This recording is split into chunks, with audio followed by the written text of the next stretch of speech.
Assalamu alaikum wa rahmatullahi wa barakatuh. Bienvenue, chers frères et sœurs, dans cette nouvelle vidéo de Appel du Créateur.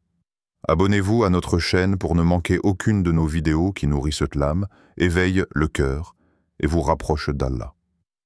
Ici, chaque mot est un rappel, chaque récit un miroir, et chaque verset une lumière dans l'obscurité. La sourate du refuge, Al-Mulk. Il y a des versets, et il y a des versets qui ouvrent les cieux. Il y a des mots, et il y a des mots qui transpercent l'invisible. Il y a des sourates, et il y a Al-Mulk. Le prophète disait, « Il y a une sourate dans le Coran composée de 30 versets qui intercèdent pour celui qui la récite jusqu'à ce qu'il soit pardonné. C'est Tabarakalladhi biyadihil mulk. » Hadith rapporté par Abu Daoud, authentifié par Al-Albani. Ce n'est pas une parole anodine.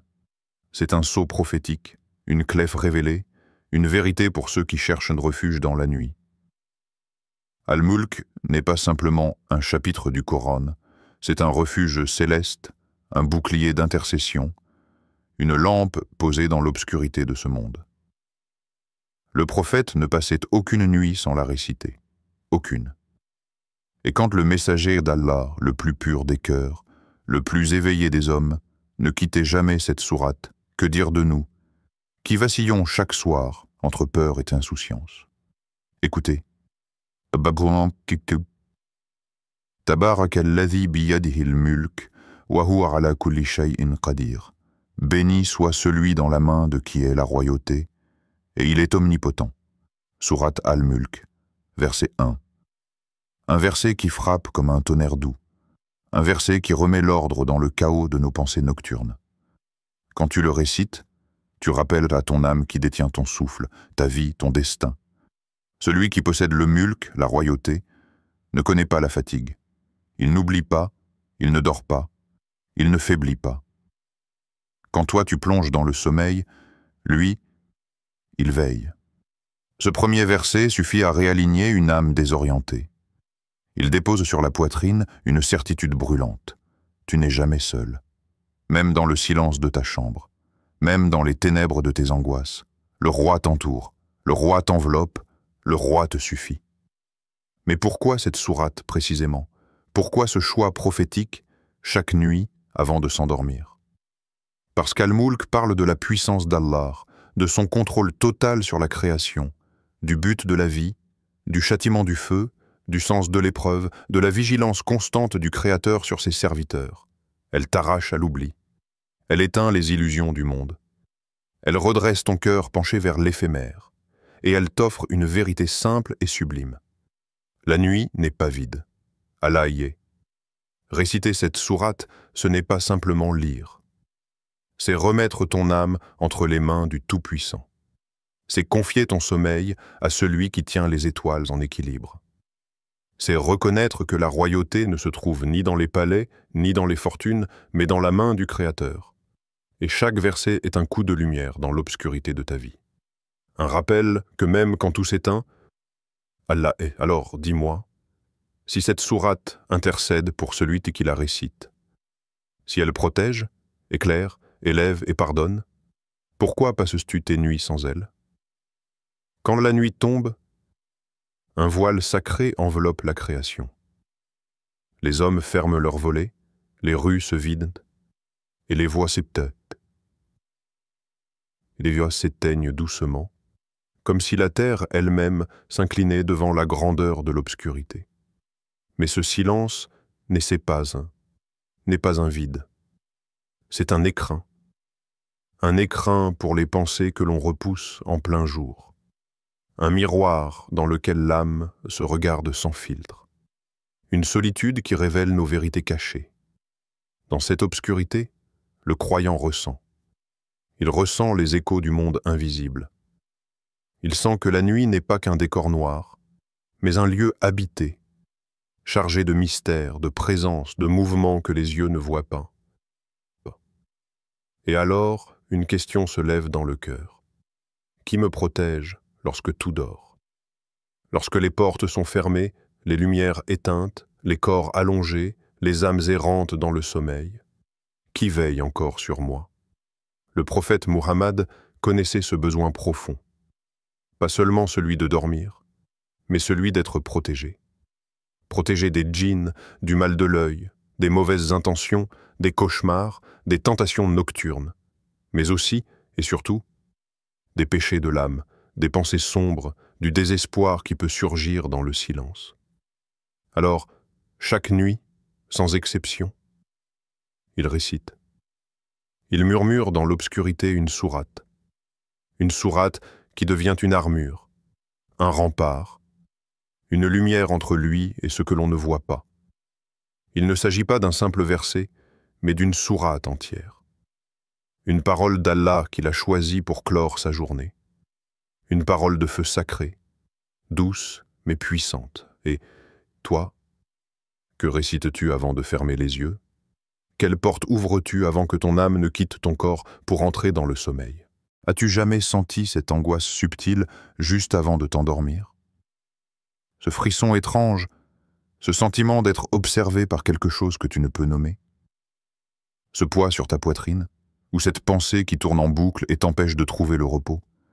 Et si ce que tu cherchais n'était pas un sommeil profond, mais une protection spirituelle? Une couverture invisible qui enveloppe ton âme, ton esprit, ton cœur? Le prophète l'avait trouvée, et il ne la lâchait jamais. Une sourate que même les anges reconnaissent. Une sourate que les djinns redoutent. Une sourate qui, récitée sincèrement, transforme une chambre obscure en lieu de lumière. Mais quelle est-elle? Quelle est cette lumière coranique que le messager d'Allah ne laissait jamais derrière lui avant de fermer les yeux? Approche. Le secret est ancien, mais il n'a jamais été aussi nécessaire que maintenant. Un bouclier contre le châtiment de la tombe. Il y a des vérités qu'on repousse, qu'on enterre sous le tumulte de la vie, sous les rires, les écrans, les distractions. Mais elles attendent patiemment de revenir frapper à notre conscience. Parmi ces vérités, la tombe, un lieu silencieux, un lit creusé dans la terre, une chambre sans fenêtre, sans porte, sans retour. Avez-vous déjà médité sur ce moment? Celui où tout ce que vous avez connu s'effacera? Où les regards, les voix, les souvenirs s'éteindront, et où vous ne serez plus qu'un être, seul face à l'invisible. Le prophète nous a révélé un secret magnifique, un refuge, un miracle. Il a dit que la sourate Al-Mulk protège du châtiment de la tombe, qu'elle intercède pour celui qui la récite, qu'elle devient un compagnon fidèle dans l'obscurité la plus totale. Imaginez, le monde vous a oublié. Les visages familiers ne sont plus là. Il n'y a ni lumière, ni parole humaine, ni chaleur terrestre. Mais soudain, une voix douce s'élève. Un éclat de lumière perce la terre. Et une présence se tient à vos côtés. Elle dit, « Je suis la sourate que tu récitais chaque nuit. Je suis venu plaider pour toi. Je suis venu te défendre. Parce que vous l'avez mémorisé. Parce que vous l'avez récité avec foi. Parce que vous lui avez donné une place dans votre cœur. Elle vous a reconnu dans l'invisible. Et dans ce lieu que tout être humain redoute, elle devient un rempart, un témoin, une preuve d'amour entre vous et le livre d'Allah. » Le prophète nous enseigne cela, non pas pour impressionner, mais pour préparer nos âmes à ce qui est certain. Et toi, cher frère, chère sœur, quand tu entends ce secret, que ressens-tu? As-tu déjà réfléchi à ce que tu vas emmener dans cette tombe? Quel compagnon s'assiera à côté de toi quand tout le reste t'aura quitté? Il ne s'agit pas de peur, il s'agit de vérité, de réalité. Et la réalité est ceci. Le Coran n'est pas qu'un livre à lire. C'est une présence, c'est une intercession, c'est une protection, ici et là-bas. Le prophète nous a donné les clés. Il nous a montré la sourate qui éclaire la tombe, qui parle en notre nom, qui dit à l'ange « Laisse-le, elle m'a récité, elle m'a aimé, elle m'a honoré. » Et Allah, par sa miséricorde, accepte cette intercession. Alors, toi qui écoutes, Ne veux-tu pas que cette sourate te reconnaisse quand plus rien d'autre ne pourra parler pour toi? Le récit de l'homme et la sourate. Il y a des histoires simples, et pourtant, elles touchent l'invisible. Elles traversent les âges, elles parlent directement à l'âme. Écoute celle-ci. Il était un homme parmi les compagnons du prophète, pas un chef d'armée, pas un grand orateur, un croyant, silencieux, assidu, amoureux du Coran. Cet homme, dans ses prières, dans ses moments de retraite, récitait sans cesse une sourate, toujours la même, encore et encore. Un jour, quelqu'un lui demanda avec curiosité « Pourquoi la récites-tu autant ?» Il aurait pu donner 1000 réponses. Il aurait pu citer les mérites, les hadiths, les récompenses, mais il dit simplement « Parce qu'elle parle du pouvoir d'Allah, et je l'aime. » Et lorsque cette réponse parvint au messager d'Allah, celui qui ne parle jamais sous l'emprise de ses passions, il déclara dans un éclat de tendresse divine « Allah l'aime pour cet amour », rapporté par At-Tirmidhi. Quel honneur, quel secret, quel chemin entre les cœurs et le ciel. Ce n'était pas un long discours, ce n'était pas un exploit public. C'était une affection sincère, pure, silencieuse. Et Allah l'a vu. Allah a aimé cet homme simplement parce qu'il aimait une sourate. Il ne cherchait pas l'éloge. Il ne récitait pas pour se montrer. Il récitait par amour. Et toi, oui, toi qui écoutes en ce moment, dans le calme de ta journée ou la pénombre de ta nuit, qu'est-ce qui occupe ton cœur quand tu fermes les yeux? Qu'est-ce qui t'accompagne dans l'obscurité intérieure de l'âme? Des images qui défilent à l'écran, des pensées tournées vers demain, les échéances, les regrets, ou les versets d'Allah? Et si tu récitais toi aussi par amour? Pas pour cocher une case, pas pour obtenir une récompense, mais juste parce que ces mots sont vivants, parce qu'ils parlent du pouvoir du Créateur, parce qu'ils te font frissonner, parce qu'ils t'élèvent, t'apaisent, te purifient. Réciter par amour, aimer une sourate au point qu'elle devienne ton refuge, qu'elle s'infiltre dans ton souffle, dans tes nuits, dans ton silence. Et si cette sourate, Al-Mulk, devenait ta compagne, si elle devenait le chant secret entre toi et ton Seigneur? Souviens-toi, Allah n'oublie jamais l'amour sincère. Même s'il est caché, même s'il est silencieux, surtout s'il est pour sa parole. Les versets qui font trembler, l'âme écoute, pas seulement avec tes oreilles, mais avec ton cœur. Afaman yamshi mukibban ala wajhihi arda, amman yamshi sawiyan ala siratin mustaqim. Est-ce que celui qui marche face contre terre, mieux guidé, ou celui qui marche redressé sur un droit chemin? Sourate Al-Mulk, Vod 22. Ce verset n'est pas une simple image. C'est une gifle douce, une cloche qui résonne dans la poitrine. Allah te parle. Il te demande « Sur quoi avances-tu » Regarde-toi marcher dans ta vie, les pas que tu poses chaque jour. Sont-ils ceux d'un homme droit, lucide, guidé, ou ceux d'un être penché, aveuglé, la face contre terre, perdu dans les illusions? Est-ce que tu vois, ou fais-tu semblant de ne pas voir? La sourate Al-Mulk n'est pas seulement une protection, elle est une secousse. Elle secoue l'âme, elle la sort de ses somnolences. Chaque verset te renvoie à ton propre reflet, à ton quotidien, tes habitudes, tes dérives, tes silences. Et ce verset-là, ce verset 22, t'empoigne. Qui es-tu? Celui qui marche dans la distraction, écrasé par les passions, les péchés, les écrans, les fuites? Ou celui qui redresse sa tête, son cœur, sa foi, et qui avance, même doucement, sur le chemin droit? Tu vois, marcher face contre terre. C'est quand tu vis sans but, quand tu respires, mais que tu n'es plus vivant, quand tu t'agites, mais que tu ne sais plus où tu vas, quand tu pries, mais sans présence, quand tu écoutes le Coran, mais que ton cœur est ailleurs. Mais marcher droit, c'est autre chose. C'est avoir une direction. C'est savoir qu'il y a une destination. C'est regarder le ciel pendant que tu traverses la terre. Tu vois la différence? La sourate Al-Mulk te parle comme un ami ferme. Elle ne te caresse pas. Elle te secoue. Elle te dit « Réveille-toi. Regarde où tu vas. Redresse-toi. Il y a un chemin. Il est là, sous tes pieds, le sirat. droit, étroit, pur.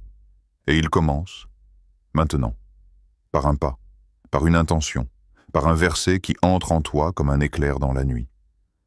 Chaque verset est une clé. Il y a des mots qui effleurent, et d'autres qui déverrouillent.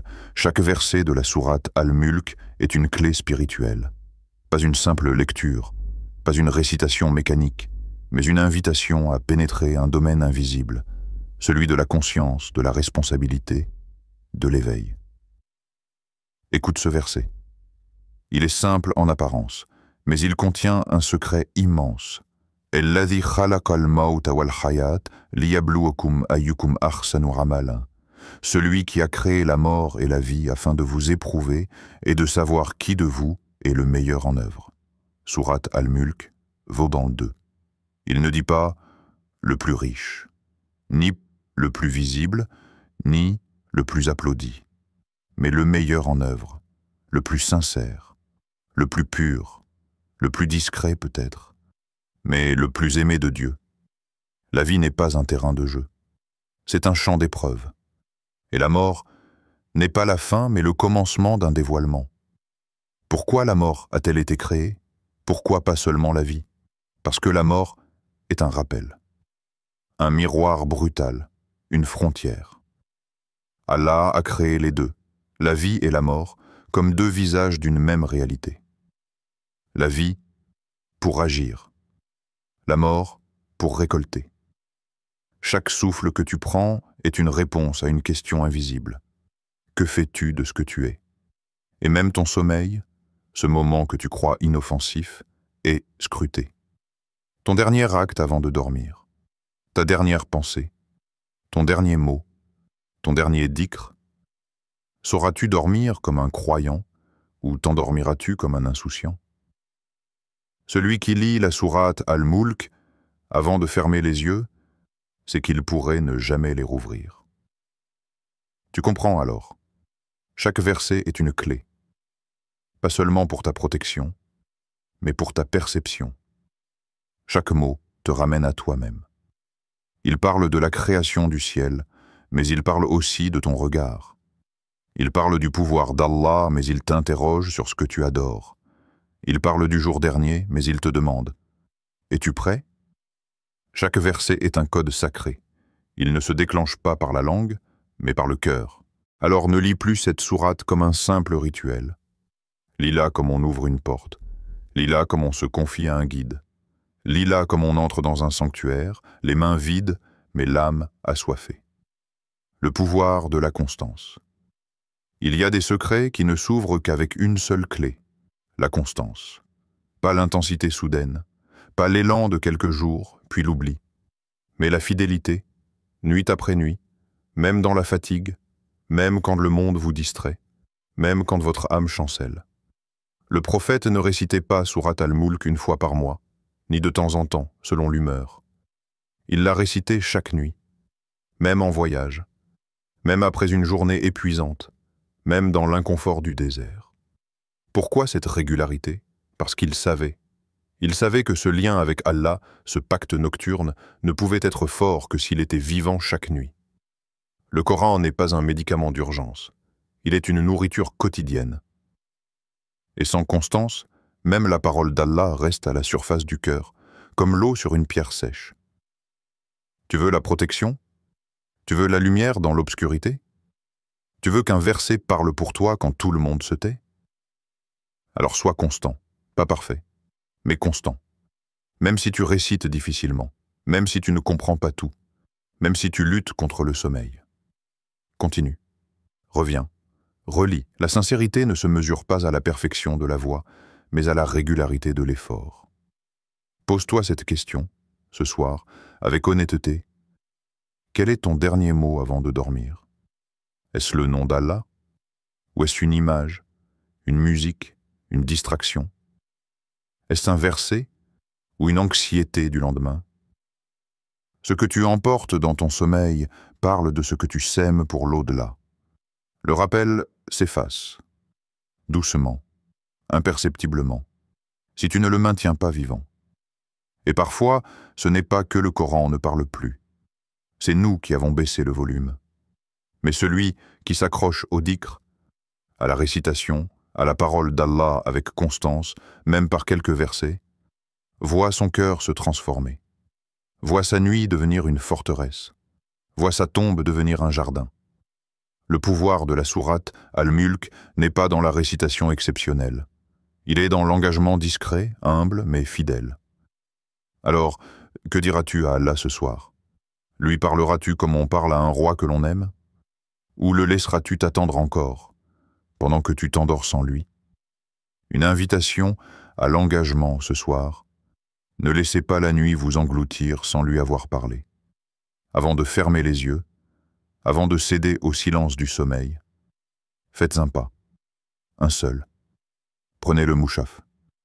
Ouvrez-le, même lentement, même avec des mains fatiguées.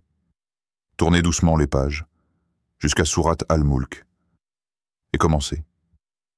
Même si vous butez sur les lettres, même si votre langue tremble, même si votre esprit est encore agité par les pensées du jour.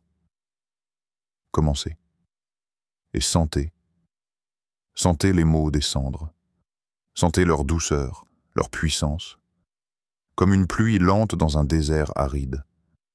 Récitez, même à voix basse, même en chuchotant, car ces mots sont vivants.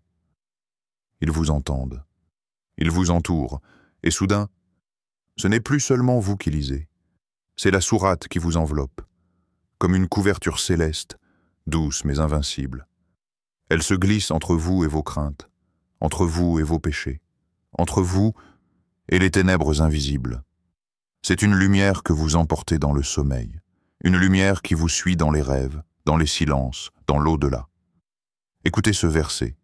Kul huwa ar-Rahman amanna bihi wa alayhi tawakkalna. 10. Il est le tout miséricordieux.